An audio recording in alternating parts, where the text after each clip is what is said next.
Afternoon और इसी building में हमारा ऑफिस है। इस आप सभी का मैं सबसे पहले स्वागत करता हूँ इस बिल्डिंग में। अभी वन टू वन अपन कोऑर्डिनेशन बैठाएंगे, आप लोगों के क्वेश्चन होंगे, उसके आंसर्स देंगे हमारे ऑफिसर्स, और जो भी आपको जानकारी चाहिए उसके भी बारे में आपको अवगत कराया जाएगा। ठीक है, तो आप लोग केंद्रीय विद्यालय मतलब एयरपोर्ट वाला। तो ये जो आप आज विजिट कर रहे हैं, ये कस्टम्स डिपार्टमेंट की एक इकाई है, जिसको ICD ही बोला जाता है, इंडियन कंटेनर्स डिपो। टीही इसलिए क्योंकि टीही गाँव है, और चूंकि रेलवे ट्रैक पे है इसलिए इसको चुना गया भारत सरकार के द्वारा, क्योंकि कंटेनर जो 40 फीट और 20 फीट के होते हैं और रेलवे ट्रैक से आते हैं, और उसके ऊपर बाद में उसको उतारा जाता है, उसके बाद में उसको क्लियर किया जाता है। उसके बारे में डिटेल्स में आपको नीचे प्रीमाइसेस में जब ले जाएंगे तब बताएंगे। ठीक है ना। तो अब कस्टम्स विभाग होता क्या है, पहले मैं आपको थोड़ा सा इसके बारे में ब्रीफ कर देता हूँ। भारत सरकार का एक विभाग है, जो कई विभाग ऐसे हैं जो राजस्व को इकट्ठा करते हैं, यानी रेवेन्यू कलेक्शन का काम करते हैं। तो कस्टम्स विभाग उसमें एक सबसे टॉप पे आता है। रेवेन्यू का मतलब होता है इनकम, जैसे अपने घर में तनख्वाह आती है, वैसे भारत सरकार को भी पैसा चाहिए अपना देश चलाने के लिए। तो कस्टम्स उसमें एक बहुत महत्वपूर्ण भूमिका निभाता है। सबसे टॉप जो रेवेन्यू कलेक्शन का काम है, कस्टम्स और सेंट्रल एक्साइज विभाग करता है। सेंट्रल एक्साइज अलग है और कस्टम्स अलग है। तो अभी अपन कस्टम्स विभाग में बैठे, स्पेसिफिकली कस्टम्स को। ठीक है, अच्छा, ये बिल्डिंग का पहले मैं आपको ब्यौरा दूं। ये बिल्डिंग में रेलवे विभाग के द्वारा जो कॉनकोर, जिसको बोलते हैं कंटेनर कॉर्पोरेशन ऑफ इंडिया, उस वाली बिल्डिंग में अपन बैठे हुए हैं। इसी में एक छोटा सा एरिया कस्टम्स विभाग को दिया गया है। ठीक है, और ये वाली जो बिल्डिंग है, ये रेलवे के डिपार्टमेंट के द्वारा बनाई गई है। पूरा का पूरा एरिया है, ये करीब 100 एकड़ का एरिया है, जिसमें कस्टम्स विभाग भी लगता है और कॉनकोर का विभाग भी लगता है। ठीक है, कॉनकोर का काम होता है जो रेलवे ट्रैक वगैरह है और कंटेनर जो आते हैं बाहर जाते हैं, उसका पूरा का पूरा डीलिंग करना। और कस्टम्स विभाग का काम है उन कंटेनरों को क्लियर करने का काम। उसके अंदर जो गुड्स रहता है उसको या तो बाहर भेजना, या फिर बाहर से जो आया है उसको देश के अंदर क्लियर करना। तो इसके दो हिस्से होते हैं, एक होता है एक्सपोर्ट और एक होता है इम्पोर्ट। तो एक्सपोर्ट में होता है जो देश में बना हुआ माल है, वो यहाँ से क्लियर करके बाहर भेजना है। उसको जांच करते हैं हमारे विभाग के अधिकारी, उसके बाद उसको क्लियरेंस देते हैं। उसकी काफी पेपर फॉर्मेलिटीज होती है, तो बहुत ज्यादा डीप हो जाएगा, अभी अपन ऊपर का सुनते हैं। कंपनियां अपना माल बनाती हैं, कंटेनर के अंदर यहाँ पे लाती हैं। उसके बाद में यहाँ से जो कंटेनर है वो बाय शिप वो बाहर जाते हैं विदेशों में। अलग अलग बंदरगाह हैं विदेशों में, वहाँ पे जाते हैं और उतरते जाते हैं। तो इसको बोलते हैं एक्सपोर्ट। उसके एवज में हमको क्या होता है, विदेशी मुद्रा प्राप्त होती है। जब हम अपना माल बाहर भेजेंगे तो बाहर वाला उसको खरीदेगा, उसके अगेंस्ट में उनको पैसे देगा। पैसा जब आएगा तो वो विदेशी मुद्रा मांगेगा। तो एक्सपोर्ट बहुत महत्वपूर्ण है ना। जितना ज्यादा एक्सपोर्ट होगा उतना ज्यादा आपको विदेशी मुद्रा मिलेगी। ठीक है ना। तो अपन सुनते ना पेपर में कि विदेशी मुद्रा भंडार इतना हो गया, इतना हो गया। तो विदेशी मुद्रा प्राप्त करने का एकमात्र तरीका यही है कि आप अपना माल बाहर भेजो, एक्सपोर्ट करो, उसके अगेंस्ट में आपको जो रेवेन्यू आएगा वो विदेशी मुद्रा के रूप में आएगा। ठीक है ना, ये हो गया एक्सपोर्ट। इसके बाद आता है इम्पोर्ट। इम्पोर्ट का मतलब बाहर से जो माल आया उसको हम अपनी यूनिट्स जो है, मैन्युफैक्चरिंग यूनिट्स से ट्रेडर्स हैं, वो उसको देश के अंदर बेचते हैं, उससे माल बना के और नया फाइनल प्रोडक्ट जो बनता है उसको क्लियर करते हैं, जिसको हम भी खरीदते हैं, आप भी खरीदते हैं, है ना। फर्नीचर है, जैसे आप लोग जाते हैं फर्नीचर लेने, मणिपुर वाला है, बड़ी बड़ी शॉप्स है, तो वो इम्पोर्ट करते हैं। इम्पोर्ट वर्ड सुना होगा आप लोगों ने। अपन मॉल्स में जाते हैं वो सब ये इम्पोर्टेड है, सब ये इम्पोर्टेड है। तो कई वस्तुएं ऐसी होती है जो ICD के अंदर नहीं आती है, प्रोहिबिटेड है। वो केवल मुंबई, कलकत्ता, मद्रास, वाइजैक वहीं पर आ पाती है, और उसकी प्रोहिबिटेड लिस्ट है, उसके अनुसार ही वो कैटेगराइज है कि वस्तुएं कौन कौन सी यहाँ पे आ सकती हैं। ठीक है, उसकी लिस्ट पूरी। तो बहुत सारी चीजें यहाँ पे नहीं आती हैं, और वो केवल बड़े बड़े कोर्ट पे ही आ सकती हैं, और वहीं से क्लियर होती है। ठीक है ना। आप लोगों को समझ में आ रहा है क्या बोल रहे हैं? सर ये कॉमर्स स्टूडेंट को मालूम है। मालूम है। हाँ, तो ये तो बहुत अच्छी बात है ना। चलिए, अब उसके बाद में क्या होता है कि कंटेनर का एक स्पेसिफिक साइज होता है ना। ऐसा नहीं है कि कंटेनर कितना भी बड़ा बना लो, ऐसा नहीं है। उसके लिए एक बॉडी होती है कंटेनर की, 20 फीट होती है, 40 फीट होती है। ये स्पेसिफिक है पूरे वर्ल्ड में। ठीक है, उसका एक स्पेसिफिक नंबर होता है, आप अभी देखेंगे उसके ऊपर नंबर लिखा रहेगा वो शिपिंग लाइन के द्वारा ये ट्रांसपोर्टेशन होता है। शिपिंग लाइन बहुत बड़ी बड़ी शिपिंग लाइन पूरे इसमें इंडिया की भी है और बाहर फॉरेन की भी बहुत सारी शिपिंग लाइन है जो इसको संचालन करती है। तो एक कंटेनर जैसे पूरे वर्ल्ड में कहाँ मूवमेंट हो रहा है शिपिंग लाइन के व्यक्ति को मालूम है। जैसे यहाँ पे कोई कंटेनर रखा हुआ है तो उसका जो स्पेसिफिक नंबर है तो शिपिंग लाइन के ऑफिसर को मालूम है कि मेरा कंटेनर कहाँ पर रखा हुआ है जीपीएस सिस्टम के द्वारा। ठीक है, आप लोग सब अवेयर हैं टेक्नोलॉजी से, तो एक जीपीएस लगा होता है, जीपीएस के थ्रू उनका मूवमेंट चलता है। उनको मालूम है कि मेरा कंटेनर अभी टीवी में वाइजैक में है या हैदराबाद में है, तो सब पता है। ठीक है, तो इस तरीके से कंट्रोल है। अब अभी अपन क्या करेंगे कि थोड़ा सा और आपके कोई क्वेश्चंस हो तो आप मुझसे पूछ सकते हैं, सर से पूछ सकते हैं, सभी वरिष्ठ अधिकारी और हैं उनसे पूछ सकते हैं। बहुत ज्यादा मैं डीप में नहीं जाना चाहता हूँ क्योंकि बहुत लंबा हो जाएगा, है ना। तो कागज हम लोग बनाते हैं उसको बोलते हैं shipping bill, SHIPPING shipping bill है। तो इस शिपिंग बिल के मार्फत वो कंटेनर बाहर जाएगा, उसमें तमाम टाइप की एंट्रीज होती हैं, उसको सारा काम अब ऑनलाइन है। तो शिपिंग बिल ऑनलाइन जनरेट होता है, उसका जो नंबर होगा वो यूनिक नंबर होगा। वो एक नंबर अगर चढ़ गया तो एक नंबर पंच हो गया तो पूरे इंडिया में दूसरा नंबर नहीं मिल सकता। जैसे अपना आधार नंबर होता है एक ही होता है, दूसरा नंबर नहीं मिलेगा किसी को। तो इसी तरीके से शिपिंग बिल का तो ये पूरा मूवमेंट जो एक्सपोर्ट के लिए है, शिपिंग बिल एक बहुत महत्वपूर्ण डॉक्यूमेंट है। उसके साथ में बहुत सारी चीजें लगती हैं जिसको अपन बोलते हैं एनक्लोजर्स, है ना। तो वो एनक्लोजर्स बहुत सारी हैं, पैकिंग लिस्ट होती है, उसका सर्टिफिकेट ऑफ एनालिसिस होता है और भी चीजें होती हैं। ठीक है ना, तो वो सब पंच हो जाता है और ऑनलाइन उसमें क्या बोलते हैं उसको अपन, हाँ उसमें डाल देते हैं हम लोग, है ना, अपलोड कर देते हैं, है ना, अपलोड कर देते हैं। तो फिर हमारे अधिकारी उसको देखते हैं, फिर वो उसमें जो सिस्टम है उसको क्लियर कर देते हैं। उसके बाद में वो कंटेनर क्लियर हो जाता है बाहर जाने के। अब वो बाहर जाने का बहुत बड़ा चैनल है, उसमें बहुत सारे डिपार्टमेंट इन्वॉल्व हैं। रेलवे डिपार्टमेंट तो बहुत महत्वपूर्ण है, कस्टम्स डिपार्टमेंट ने क्लियर किया, रेलवे डिपार्टमेंट ने उसको दिया उस कंटेनर को, फिर शिपिंग लाइन आया बीच में लॉजिस्टिक्स वाले आए, लॉजिस्टिक्स ने उसको अपने ट्राले के ऊपर रखा, उसको ले जाके फिर या तो मुंबई ले गया या बाय ट्रेन यहाँ से डायरेक्ट मुंबई, सारे अधिकतर मुंबई जाते हैं, नावक सेवा पोर्ट बोलते हैं, फिर वहां से वो वैसल में करता है ना। तो ये इस तरीके से एक्सपोर्ट होता है। अब इम्पोर्ट का इसको रिवर्स कर देते, इम्पोर्ट हो गया, ये यहाँ से गया और वहां से आया। ठीक है ना, तो इम्पोर्ट के लिए जो महत्वपूर्ण डॉक्यूमेंट है उसको बोलते हैं बिल ऑफ एंट्री, BE।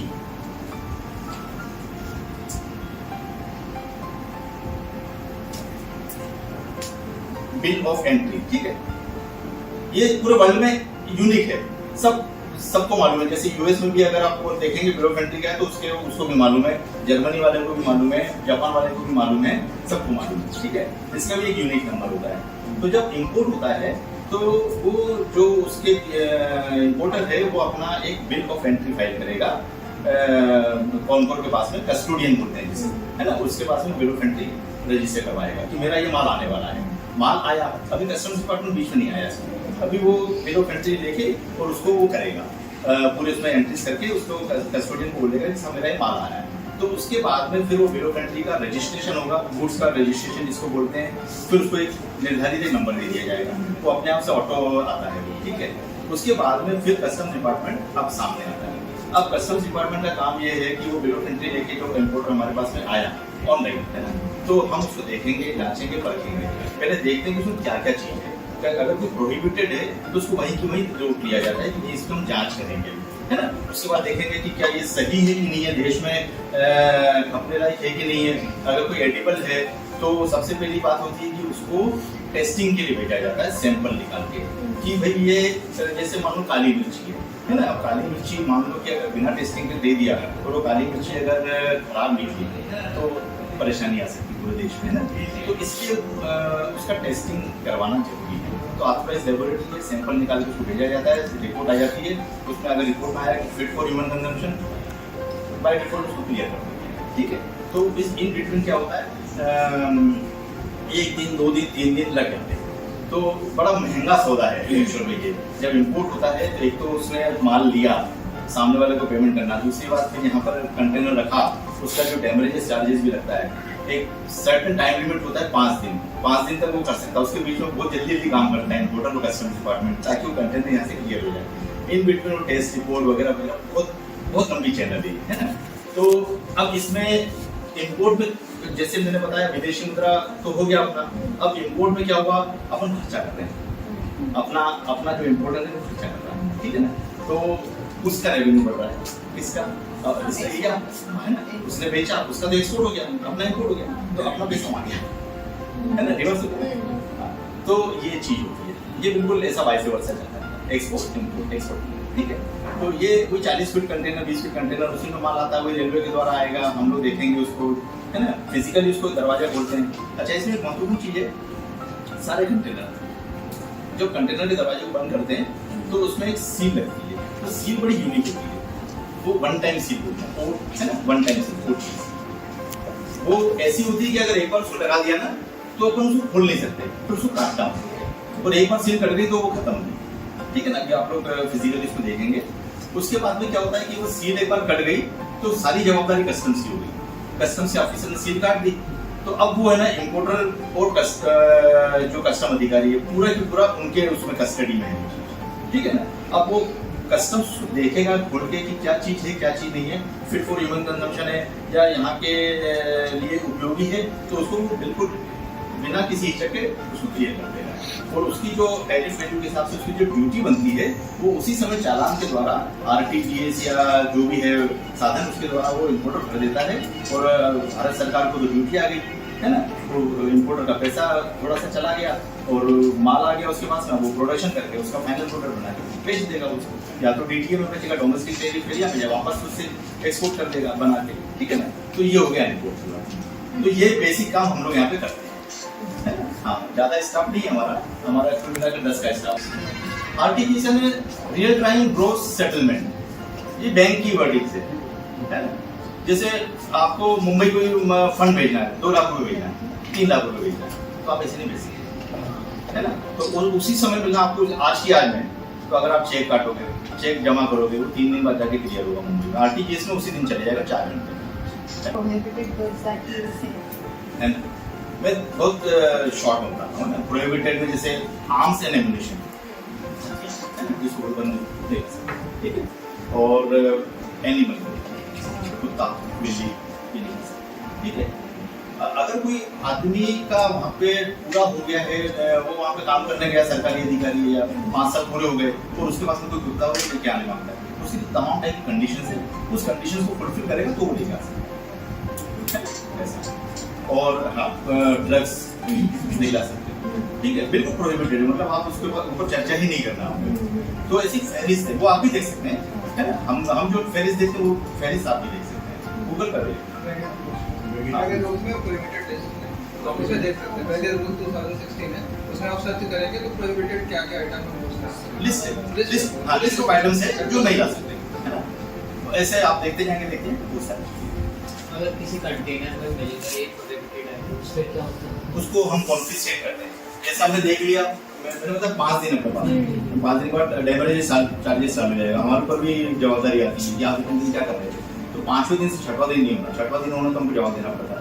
तो उसमें अगर प्रोहिबिटेड गुड्स मान लो कि मिल गया है ना, अब उसको देखा कि भैया ये तो प्रोहिबिटेड है, इम्पोर्टर को हम लोग PA देते पर्सनल लेनी क्या ये आप बताइए, तो वो आता है हमारे पास में, वो एडमिट कर देता है कि हाँ सर ये मेरा गुड्स है, वो क्लेमेंट बन गया, अब क्लेमेंट है सामने, तो आइदर टू री-एक्सपोर्ट दैट गुड और उसको कॉन्फिस्केट करके डिस्ट्रॉय करने का भी बहुत लंबा प्रोसेस है, उसके लिए पॉल्यूशन कंट्रोल बोर्ड से अनुमति लेना है, कॉनकोर्ट से अनुमति लेना है, ई-वेस्ट से तो वो ई-वेस्ट वालों से अनुमति लेना बहुत लंबा प्रोसेस है।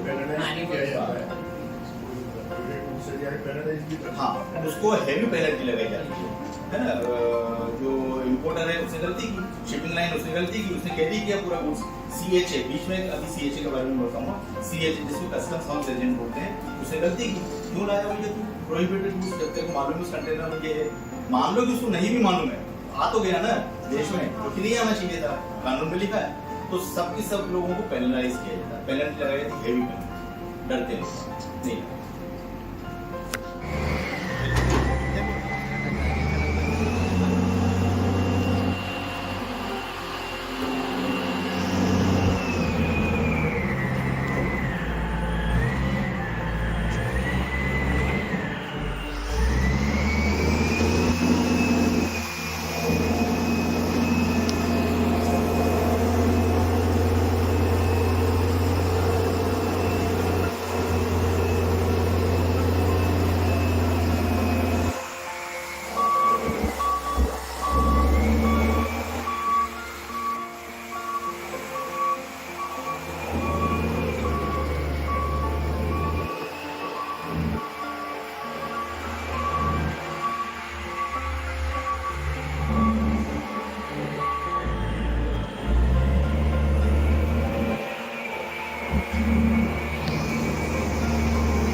हुआ है एग्जामिनेशन में आया हुआ है, ठीक है। तो एग्जामिनेशन में आया है, तो ये कस्टडी में किसकी है, कॉनकोर वालों की। ये सील कटिंग की परमिशन है, इसमें क्या इंस्पेक्टर के साइन है। अभी जो सील कटिंग होगी इन फ्रंट ऑफ इंस्पेक्टर, उसके सामने ही सारा कुछ होगा, फिर उसके बाद ये खुलेगा गेट, उसके बाद एग्जामिनेशन। ये एक यूनिक कोड होता है, जैसे IEC कोड होता है, जैसे पैन कार्ड होता है ना, वैसे ये IEC कोड भी है उस टाइप। चलिए अब दिखाते हैं। ये वाला सामने वाला बिल ऑफ लेडिंग है, ये पेपर होता है जिसमें मैं पहले कंटेनर वेरीफाई करूँगा। इसमें कंटेनर नंबर लिखा हुआ है और seal number MRKU 498 MRKU last में 498 59 इधर होगा।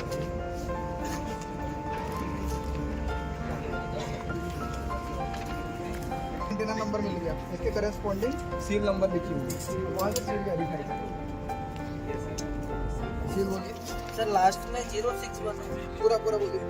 22 95 061। हाँ ये देखिए, ये सील नंबर होगा, ये मतलब ये सही सील लगी हुई। अब ये कट करें।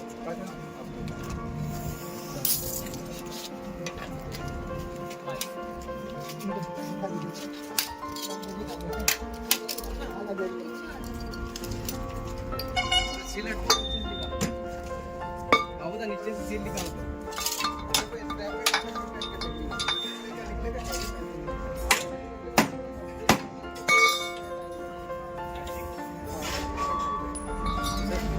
आप इधर से लीजिए,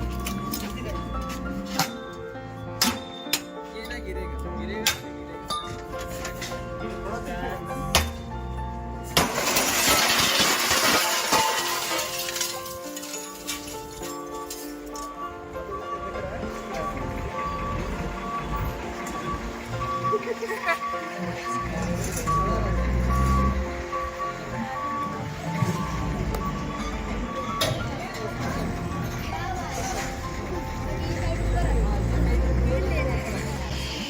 guided us about, and we are so much grateful about the knowledge that we have gained here.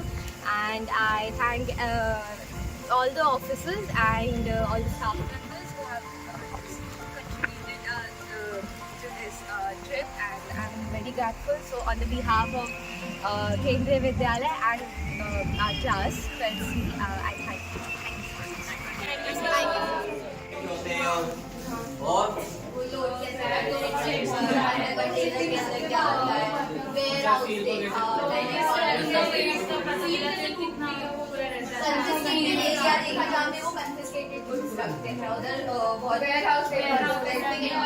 कैसे चढ़ता है, कैसे उतरता है, यहाँ पे कैसे बिल्डिंग होती है, वो चढ़ के सीधा जहाज में चल जाएगा। स्क्रैप भी देखा, जो स्क्रैप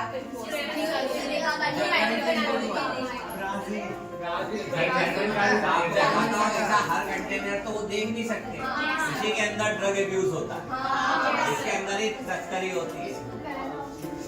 और इन कंटेनर के अंदर ऐसी चीजें आती है, अभी आपको मालूम है मुंद्रा पोर्ट पे 25,000 करोड़ रुपए का डील पकड़ा गया था, उन्होंने बताया होगा 25,000 करोड़ रुपए लार्जेस्ट कंटेनर में पकड़ा जाए। अभी तक न्यूज आती नहीं थी, अगर ये न्यूज आ रही तो this is a success for us कि यार इतना पकड़ा जा रहा है और ऐसा होता है। In a very long time we have been given this opportunity to go out and see our चलो ठीक, मजा आया। Yes.